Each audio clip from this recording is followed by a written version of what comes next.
अस्सलाम वालेकुम dear students, this is sir Munib Khan and you are watching sir Munib script tuitions. आज हम जो है वो 15 मोस्ट कंफ्यूज्ड वर्ड्स पढ़ेंगे विच साउंड सिमिलर्स, बट उनके इस्तेमाल, उनके यूजेस, उनकी मीनिंग्स जो हैं वो बहुत ज़्यादा डिफरेंट होती हैं। ये होते हैं जो कंफ्यूज करते हैं। कुछ बहुत कॉमन है, कुछ के आपको यूजेस पता होंगे, कुछ के डिफरेंस भी पता होंगे, लेकिन कुछ ऐसे होंगे जिसके डिफरेंस में आप थोड़ा सा सोचोगे कि हाँ यार ये तो मुझे नहीं पता था। चलें देखते हैं, इस तरह से और भी वर्ड्स होंगे और वो मैं आगे इंशाल्लाह आपको इंट्रोड्यूस कराता रहूँगा। फिलहाल ये मैंने 15 वर्ड्स की प्रेजेंटेशन बताई है, तो इसको अच्छे से फोकस के साथ देखिएगा। आइए प्रेजेंटेशन की तरफ।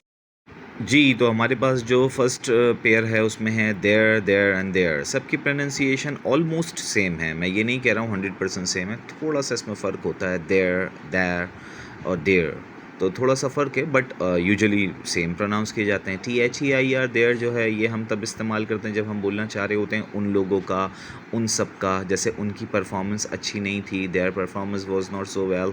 उनकी किताबें टेबल पर रखी हुई हैं, their books are on table.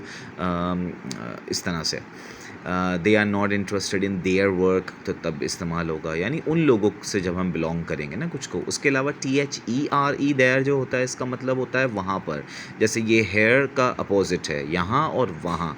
Here for यहाँ पर और देयर फॉर वहाँ पर। स्कूल वहाँ है, the school is over there. वो लड़की वहाँ खड़ी हुई है, शी इज़ स्टैंडिंग देयर या शी इज़ वेटिंग देयर।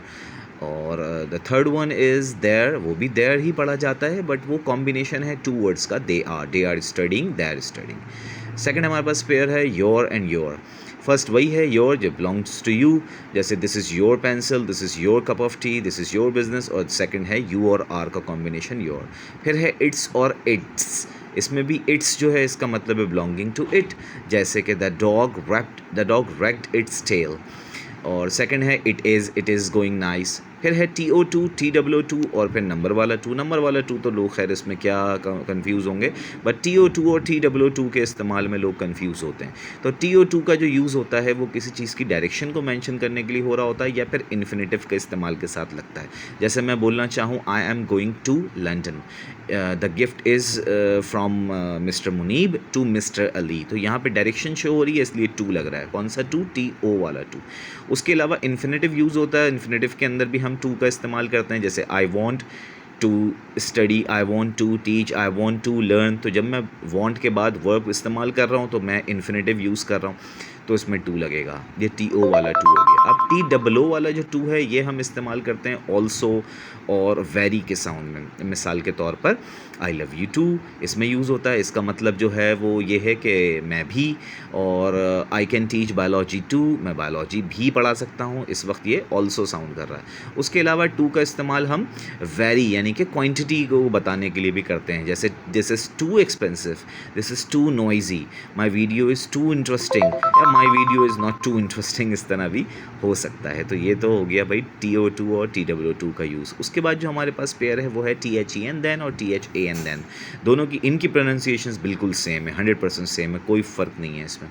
बिला वजह लोग बनाते हैं देन और देन, ऐसा कुछ नहीं है, दोनों की प्रोनाउंसिएशन देन है। THEN देन इस्तेमाल होता है वक्त के लिए, जैसे first you finish your homework then you can go outside. तो मैं वक्त बता रहा हूँ कि इस चीज़ को करने के बाद, उर्दू में इसको कहते हैं फिर, या बाद में, या उसके बाद। और THAN देन जो होता है वो हम किसी चीज़ को जब कंपेयर करते हैं तब यूज़ करते हैं, जैसे I am smarter than you, या Ali is taller than Ahmed. तो इस तरह से हम इसको इस्तेमाल करते हैं। She is more impressive than her sister, इस तरह।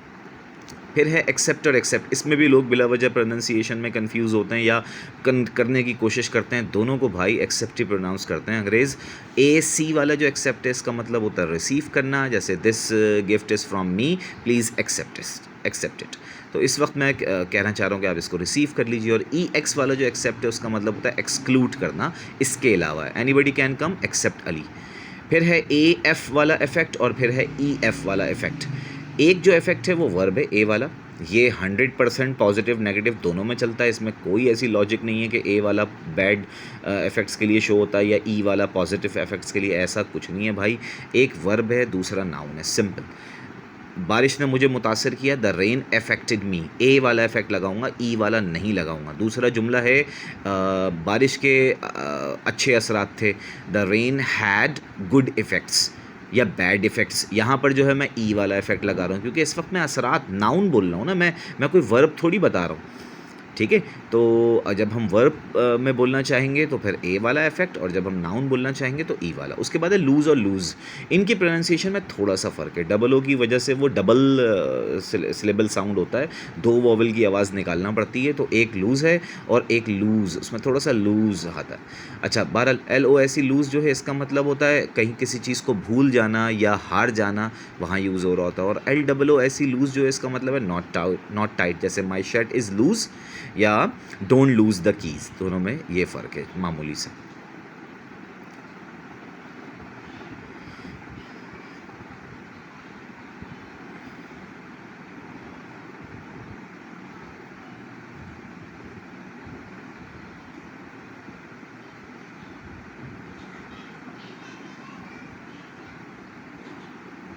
अब हमारे पास पेयर और वर्ड जो हैं वो आएंगे, ये पढ़ लिया, ये है बोरो एंड लैंड।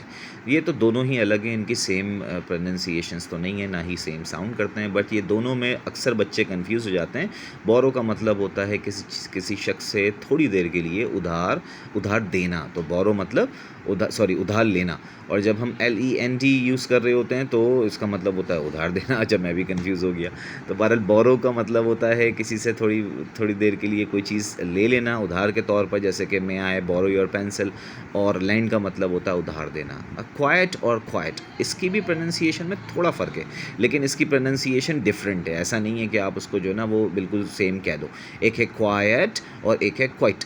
एक 2 सिलेबल वर्ड है, एक 1 सिलेबल वर्ड है, बड़ा फ़र्क है। एक क्वाइट जो, फिर है प्रिंसिपल एंड प्रिंसिपल। तो दोनों की प्रोनाउंसिएशन सेम है। प्रिंसिपल PAL वाला जो है वो हेड ऑफ़ स्कूल को कहा जाता है, और PLE वाला रूल्स को कहा जाता है। फ़र्क है दोनों में। एप्लीकेशन में बच्चे गलती करते हैं, PLE लिख देते हैं। फिर है एडवाइस एंड एडवाइस। अच्छा, थोड़ा सा फ़र्क है। एडवाइस जेड थोड़ा साउंड आ रहा है। ये वर्ब और नाउन का फ़र्क है। कोई मशवरा दिया है, एडवाइस सी वाला, मैं कह रहा हूँ कि इस मशवरे पे अमल करो। एडवाइस देना, मशवरा देना, ये होगा। कॉम्प्लीमेंट और कॉम्प्लीमेंट इस्तेमाल होता है जब हम किसी को कोई प्रेस कर रहे होते हैं, जैसे इज़ इट अ कॉम्प्लीमेंट, क्या तुम मुझे कॉम्प्लीमेंट कर रहे हो। और कॉम्प्लीमेंट जो है जब तब यूज़ किया जाता है जब हम कहते हैं कि ये चीज़ इस चीज़ पर मैच कर रही है। बहुत कम आपने सुना होगा, बहुत कम यूज़ होती है ये वर्ड। हम इसको जो है वो डिफरेंट और वर्ड से कंपेयर कर देते हैं, हम ये वाला यूज़ नहीं करते। बट कॉम्प्लीमेंट जो है वो भी इस्तेमाल किया जाता है जब हम किसी चीज़ की मैचिंग या किसी चीज़ की कंप्लीटनेस को साबित करना चाह रहे हैं। फिर है हमारे पास स्टेशनरी और स्टेशनरी। एक NARY है और एक NERY है। NARY का मतलब होता है the body is in rest. कोई भी ऐसी चीज़ जो मूव नहीं हो रही हो उसको कहते हैं the car is in stationary condition. और फिर जो दूसरा वाला स्टेशनरी है उसका मतलब होता है writing material, pen, pencil, scale वगैरह वो। फिर है फार्दर और फर्दर। इसमें बाकायदा प्रोनाउंसिएशन का फ़र्क है। एक है फार्दर, एक है फर्दर। फार्दर का मतलब होता है कोई चीज़ आपसे दूर है, तो फिजिकली डिस्टेंस जो होता है तो वो फार्दर होता है। और फर्दर का मतलब होता है कि इसके अलावा मैं ये कहना चाहता हूँ, एडिशनल ये बात करना चाहता हूँ, तो वो फर्दर के तौर पे यूज़ होता है। उम्मीद है समझ में आया होगा, और कुछ और मज़ीद वीडियोज़ के साथ इंशाल्लाह मिलेंगे। अल्लाह।